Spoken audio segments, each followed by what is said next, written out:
I was a communist for the FBI.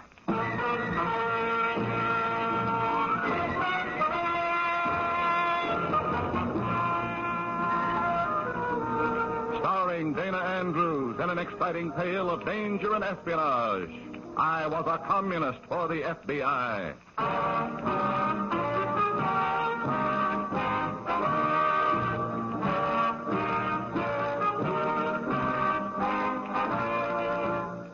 Many of the incidents in the story you're about to hear are based on the actual records and authentic experiences of Matt Cvetic, who for 9 fantastic years lived as a communist for the FBI. Here is our star, Dana Andrews, as Matt Cvetic.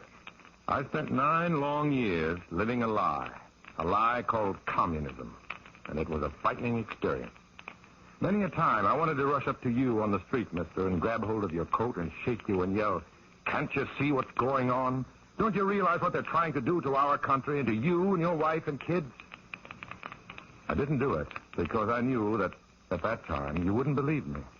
The lie had been told too well. You better believe me now, though, mister, or you may wake up some morning living or dying that same lie. The lie called communism. In a moment, listen to Dana Andrews as Matt Cvetic, Undercover Man.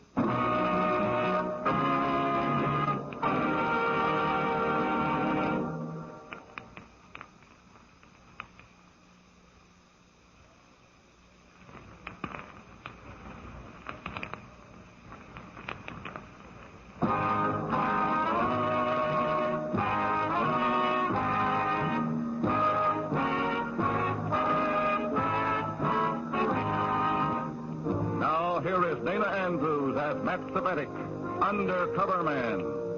This story from the confidential file is marked The Kiss of Death.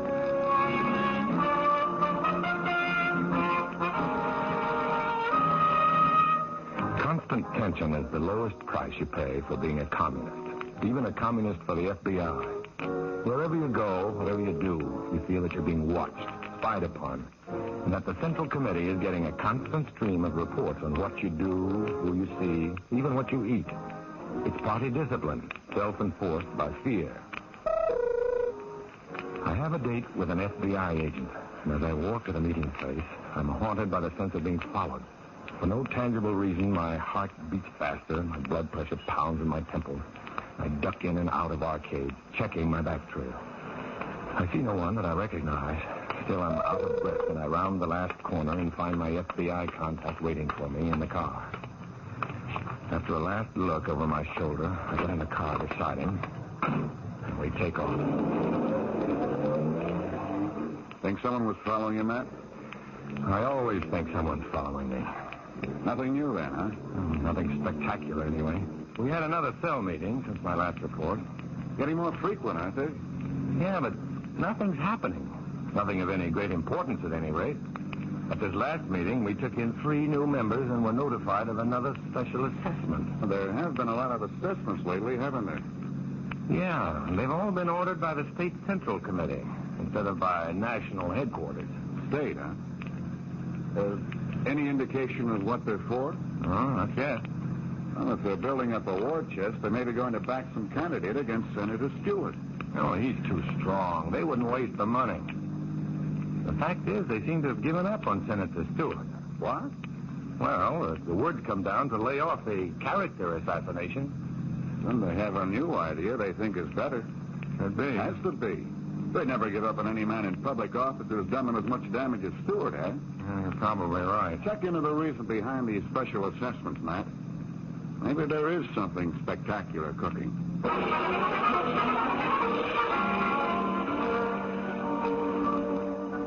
I asked Johnson to let me out of the car several blocks from home so that I can get some exercise walking. And as I walk, I think. But no matter how much I think, I can't connect the special assessments with Senator Stewart. Back in my room, I give up thinking and stretch out on the bed. I'm about to doze off when a knock at the door sends me to my feet.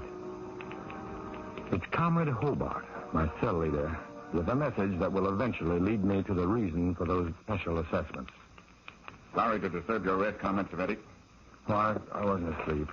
There's a meeting at my house tonight. I hope it's more important than the last 2 or 3, Comrade Hobart. You're not tiring of party activity, comrade. No. I'm glad to hear that. For a I'm moment... tiring of party inactivity. I should have known.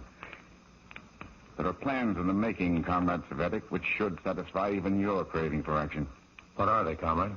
I'm afraid I'm not at liberty to divulge them, even to you, until they're complete. However... Yes?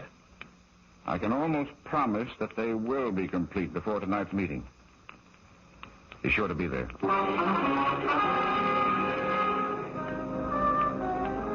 I'm at the meeting, all right. Long before anyone else arrives, except Comrade Hobart, and it's his house. I don't learn anything about plans, though. It's strictly a routine meeting, as far as I can see. A couple of comrades report on their activities in various front organizations, but I hear nothing that sounds like new activity. And I don't until the meeting is adjourned and the members are leaving. I'd like to have you wait until after the others have left, Comrade Cvetic. Okay. It'll be a couple of minutes before they're gone. Why don't you wait for me in the kitchen? Anything you say.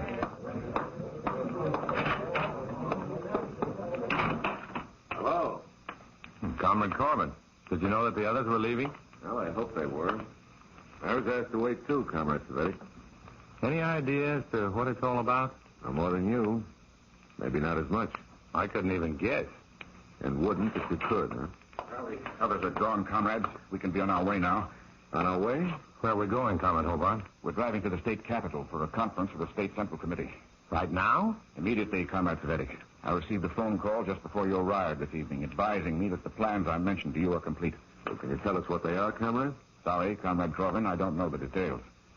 I know only that they involve Senator Stewart, and that once they're set in motion, no one, not even Comrade Cvetic, will have cause to complain about lack of activity. All I can think of, as we get into Comrade Hobart's car and drive to the state capitol, is that Johnson, my FBI contact of that afternoon, was right. I want to call him and congratulate him, but there's no chance. Not even when we get to the capitol.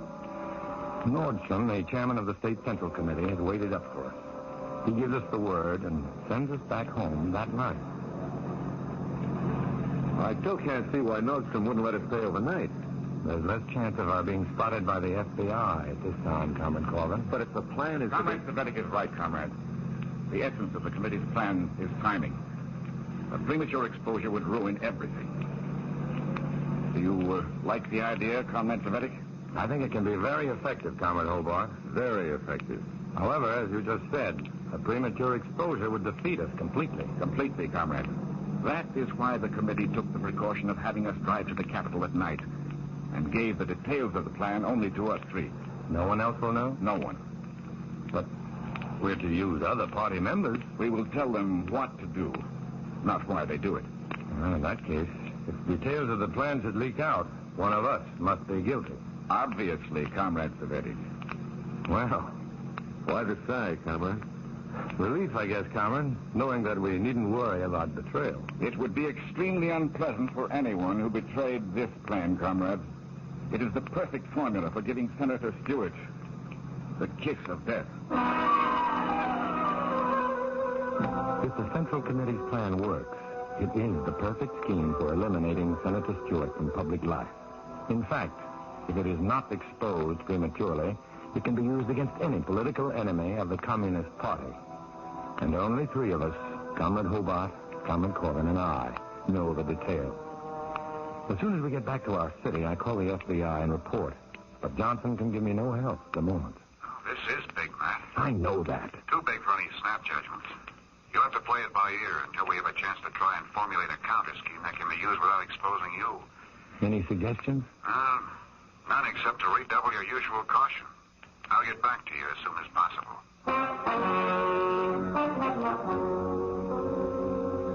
When Johnson hangs up, I feel more lonesome than ever.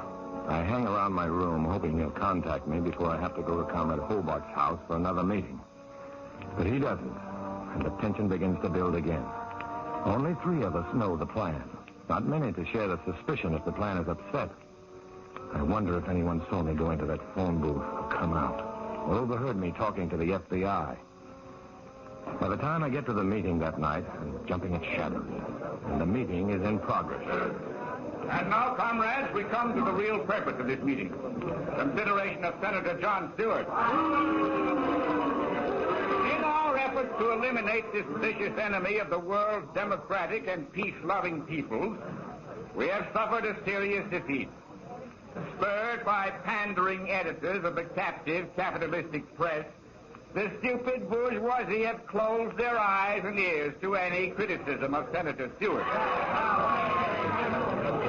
Now he is running for renomination, basing his campaign almost entirely on his reactionary opposition to communism. At the moment, it appears to be impossible to defeat Senator Stewart in the usual way.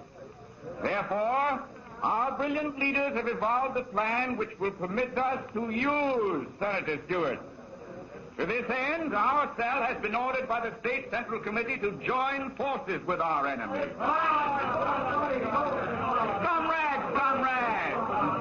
Comrade Cvetic. Yes, comrade. Please join me here. I want you to tell the comrades what is expected of them. Right.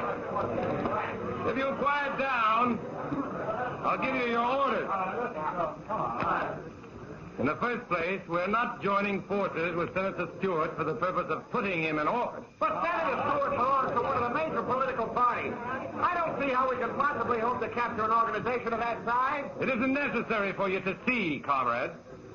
In fact, my advice is don't try.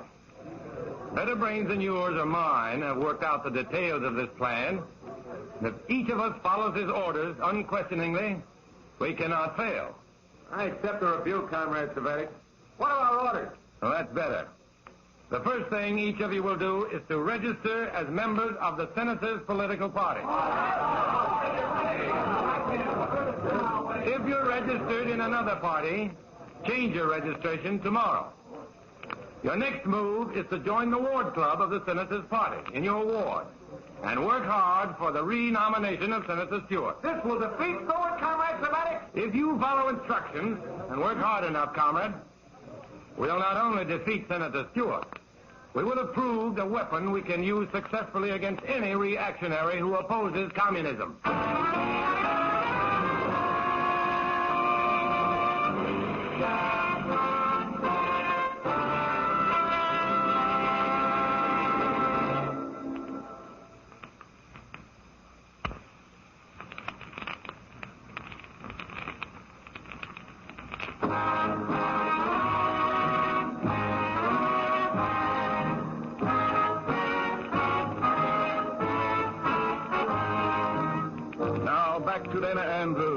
As Matt Cvetic in I Was a Communist for the FBI and the second act of our story.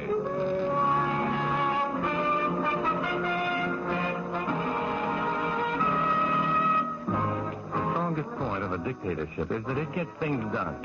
Of course, rights are obliterated, property is confiscated, citizens are imprisoned and executed without trial, but things get done.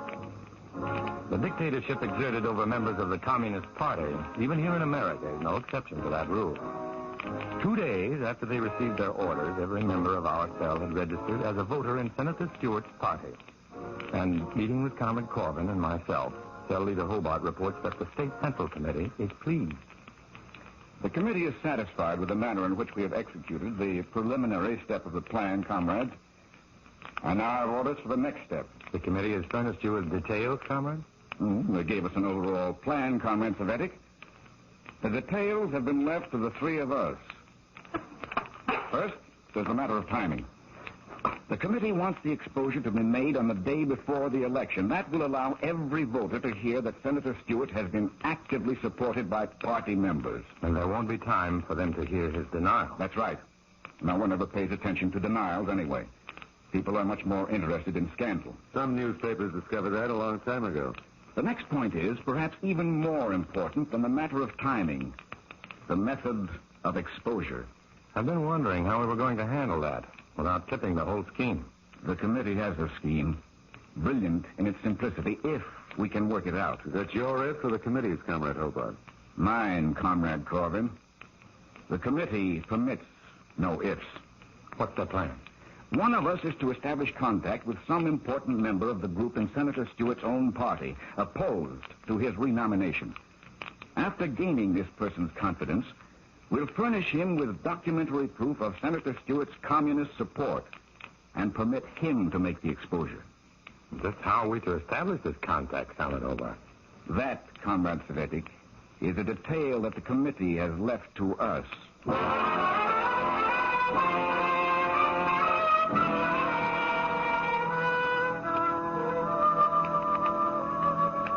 I want the assignment of making this contact because this is the key to the whole plan. But Comrade Corbin volunteers before I do. I try to draw him out on how he intends to make his contact and with whom. But he's too cagey. And since there's nothing more to discuss, the meeting breaks up. And on my way home, I phone the FBI.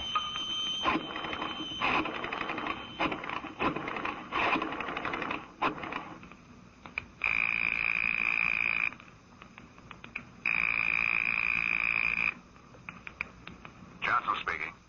I'm calling from a phone booth, Johnson. The news is bad. Go on. The documentary proof of Stewart's red backing will be made public through a member of the senator's own party. Uh-oh, that'll take time to refute.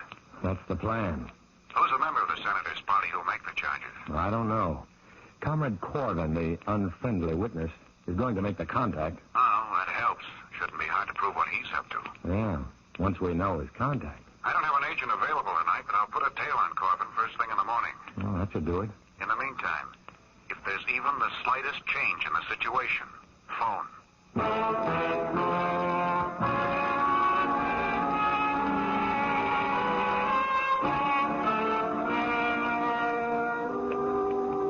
Johnson doesn't wait for me to phone him, though. The next day, as I leave my place, the car pulls up alongside me, and Johnson says, Get in, Matt, quick.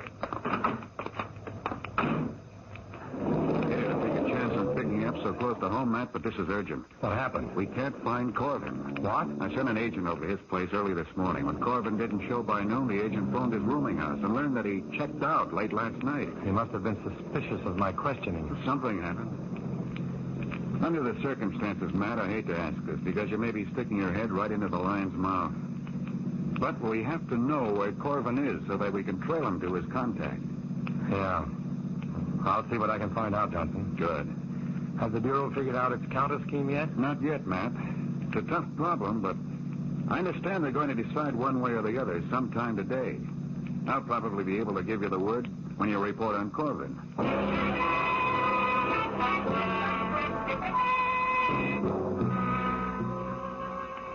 When you report on Corbin. What he meant was, if you report on Corbin. Then unconsciously, I start thinking of ways to avoid seeing Comrade Hobart. But when you're a communist for the FBI, there's no turning back. So I go to Hobart's house.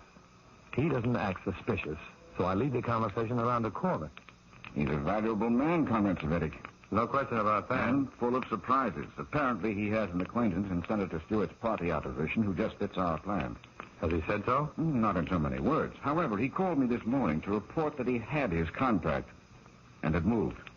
Where'd he move to? When I asked him, he said he'd tell me after he completed his mission. Right now, he's developing his contact and avoiding all party members. Who is his contact? Obviously, someone of importance, but just who is Comrade Corbin's secret? He didn't tell me, and frankly, I don't want to know. Why not? Well, I wouldn't care to share the responsibility, Comrade Cvetic. You and I will keep our necks.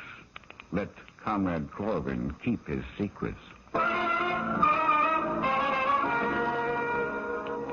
Let Comrade Corbin keep his secrets. That's the one thing I can't do. Later that night, I meet Johnson, my FBI contact, and while we're driving around the outskirts of town, report my lack of progress concerning Corbin. Have you anything else to report? The money from all those special assessments made by the State Central Committee has come back to the cell with interest. Huh? It's being contributed to Stewart's campaign fund. They don't miss a bet, do they? They're no amateurs, that's a cinch. Has the Bureau worked out their counter scheme yet? Yeah.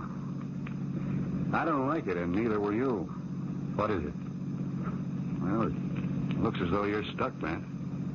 Go on. It's a matter of political values. If this scheme isn't exposed before the Reds are set, the nation will lose a valuable man from public life. And I'm and expendable. Well, I guess the military would call it that. Naturally, we'll give you all the protection possible, Matt. When are you going to break the story? Late Sunday for Monday morning's papers. That way we'll beat the commies by about 8 hours on their release. Sunday. This is Thursday night. Well, it gives me Friday and Saturday. Oh, what are you figuring on? Corbin. If I can find out who his contact is, the guy he's going to break the story to, I can break the story myself. Oh. By phone. I'll call the man and tell him that I'm Corbin and give him the expose with all the details. Yeah. There's only one thing wrong with the idea, Matt. What's that? You don't even know where Corbin is, much less the name of his contact.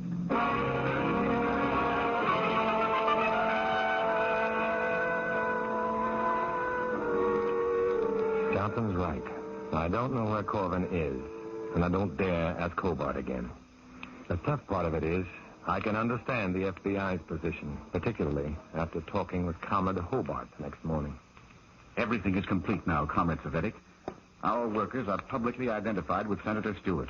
We have receipts for more than $2,000 contributed to his campaign fund. And Comrade Corbin reports that his contact in the opposition camp is beginning to take the bait.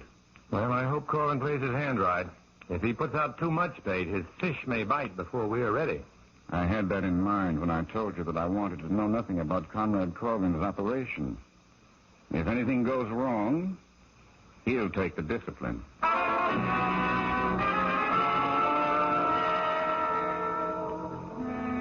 If anything goes wrong, Corbin will take the discipline. But only if it goes wrong before Sunday. On Sunday, it'll be my neck. I leave Comrade Hobart to make my check on our party members working for Senator Stewart. And as I check, I can fully understand why the FBI has to break the story immediately. The workers themselves, however, don't realize how big a job they've done. Well, I still don't see how this can hurt Stewart, Comrade Cvetic. Now, how can this do him anything but good? You'll be told at the proper time, Comrade. Sure, that's what Comrade Corbin tells me. Every day I ask him, what goes? Every day like you, he tells me nothing. You see Comrade Corbin every day? Like a calendar. He calls on a fellow who lives 2 doors from me. Bring him into the party, I guess, like he did me. Sure. You live on Oak Street, don't you? Oak Street? Cedar, 400 blocks south.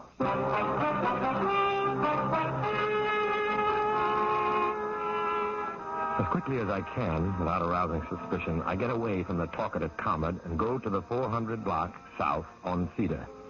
For 5 hours, I wait and see nothing. Then, in the middle of the afternoon, I finally spot Comrade Corbin going into a house with another man. They're far down the block, though, and I have to get closer to see the street number. I keep my eye on the house as I walk, so I don't notice anything around me until a heavy hand falls on my shoulder and a voice says, What's your name? What are you doing here? Now, look, officer. Whatever you have to say, you can tell to the desk sergeant. Well, what am I supposed to have done? The neighbors complained about suspicious characters loitering around the neighborhood. The other one seems to have got away, but I'm taking you down to the station. I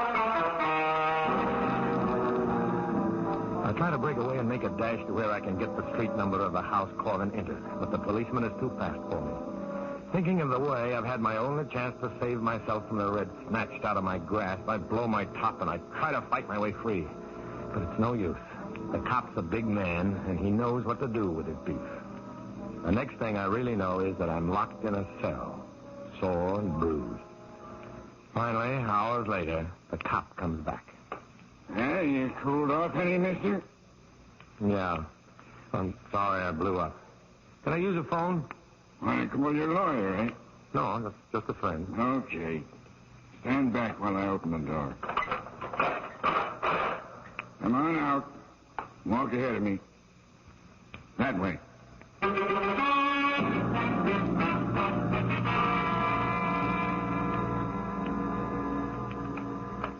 I got over here as quickly as I could, Matt. It wasn't quick enough, Johnson. I kind of got roughed up. I had it coming to me, but I'd forgotten the house I was looking for. I haven't, Matt. Huh? After our talk last night, I was afraid you might take some pretty desperate chances, so I tailed you today. Oh, that cop said there was someone else hanging around who got away. Me. I saw him coming. Anyway, Matt, I got the address and the name of Corbin's contact. I had a talk with the bureau chief, Matt, and He wants you to make the call and prematurely spill the story of the Reds and Senator Stewart. That's great, Johnson, except for one little detail. Oh, what's that? First, you'll have to get me out of jail.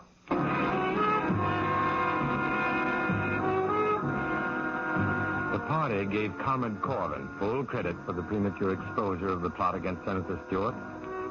I don't know for certain what happened to him. I only know that he disappeared. And that if I hadn't been lucky, it would have been Matt Cvetic who disappeared. A communist for the FBI is a man on a tightrope. And on a tightrope, you walk alone.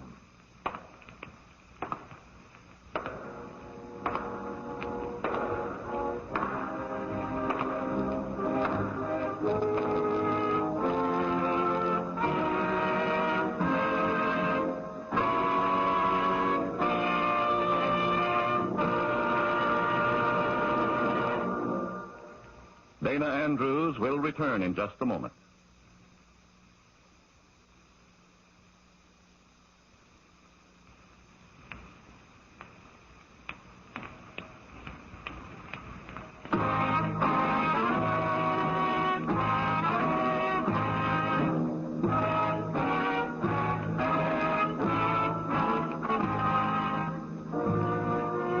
This is Dana Andrews. The technique of communism is the technique of conquerors and would-be conquerors since the dawn of history. It's the old technique of divide and rule. Don't let it happen here. Although to protect innocent persons, the names, dates, and places in this story are fictitious, the danger they warn you against is very real. Next week, we'll bring you another strange adventure based on the fantastic experiences of Matt Cvetic. Join us then, won't you?